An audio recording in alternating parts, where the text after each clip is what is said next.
ఓం శ్రీ సాయిరామ్. పోతన భాగవతము ప్రథమ స్కందములోని 59, 60 పద్యాల గురించి తెలుసుకోబోతున్నాం. సాయిరామ్. గురుమతులు తపస్సులంతఃకరణం బల శుద్ధి చేయ ఘనతర భక్తిన్ హరియందు సమర్పింతురు. పరమానందమున భిన్న భవబంధనులై. గురు గొప్ప, మతులు గలవారు, తాపసులు అంతఃకరణములను లోపలి ఇంద్రియములను అనగా మనస్సు, బుద్ధి, చిత్తము, అహంకారము శుద్ధి పరిశుద్ధి చేయు ఘనతర మిక్కిలి గొప్పదైన భక్తిని హరి భగవంతుని. హరి అంటే ఇక్కడ భగవంతుని కూడా అందున్ కొరకు సమర్పింతురు నివేదింతురు అన్నమాట. పరమమైన ఉత్కృష్టమైన, అంటే పరమమైన ఉత్కృష్టమైన ఆనందముతో భిన్న బ్రద్దలైన భవ సంసార జన్మల భవ అంటే సంసారము లేదా జన్మల బంధనములు కలవారు అయి. భావము. విజ్ఞాన నిధులు తపోధనులు తమ అంతరంగాలను శుద్ధి చేసుకోవడం కోసం సంసార బంధాలను త్రోసిపుచ్చి అచంచలమైన అనురక్తితో కూడిన తమ భక్తినంతా కూడా పరమానందంతో భగవంతునికి సమర్పించుకుంటారు. ఇక 60 పద్యం.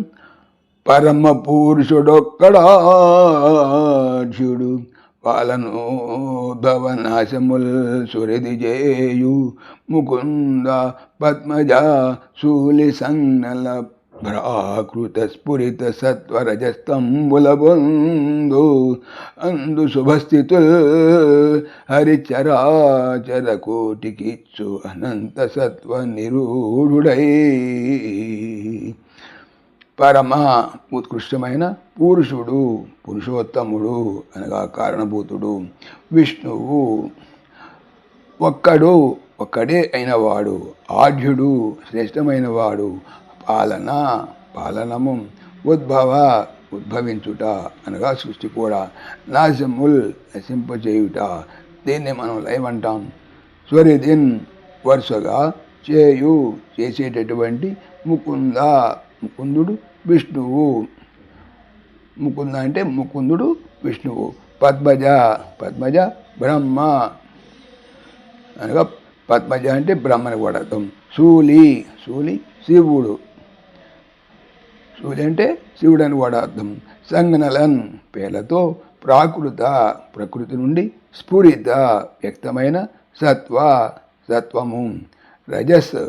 రజస్సు తమస్సులను పొందును. అందున్ వానిలోనే శుభమైన స్థితులు మోక్షములు అన్నమాట. శుభమైనటువంటి భోగమోక్షములు అంటాం మనం. హరి చరా కదిలే జీవులు, అచర కదలనివైన జీవులు, కోటి అనేకము, కిన్ నాకు ఇచ్చును అనంత అంతములేని సత్వగుణముతో నిరూఢుడై స్థిరముగా ఉన్నవాడై. భావము. పరమపురుషుడు ఒక్కడే, ఆయనే ఈ అనంత విశ్వానికి అధీశ్వరుడు. ఆయనే సత్వరజస్తమో గుణాలను స్వీకరించి బ్రహ్మ, విష్ణు, మహేశ్వరులనే 3 రూపాలు ధరించి ఈ లోకాలను సృష్టిస్తూ రక్షిస్తూ అంతం చేస్తూ ఉంటాడు. అందులో అనంత సత్వగుణ సంపన్నుడైన శ్రీవారి చరాచర ప్రపంచానికి అపార శుభాలను అనుగ్రహిస్తాడు. సాయిరామ్. పవిత్రమైనటువంటి భాగవతం చెప్పేది ఏమిటి? బాగా అవుతాము అనే. ఓం దాశరథాయ విద్మహే సీతావల్లభాయ ధీమహి తన్న రామ ప్రచోదయాత్. సర్వం శ్రీ రామార్పణమస్తు. జై శ్రీరామ్. ఆత్మీయులకు మనవి, ఈ ఛానల్తో పాటుగా అనంత మహిమల శ్రీ సత్యసాయి అనే ఛానల్ మరియు లెరన్ భగవద్గీత లైవ్ గీత అనే భగవద్గీత ఛానల్ను స్వామి నా చేత చేయించున్నారని మనవి చేస్తున్నాను. వీటికి సంబంధించిన లింక్స్ డిస్క్రిప్షన్లో చూడవచ్చు. సాయిరామ్.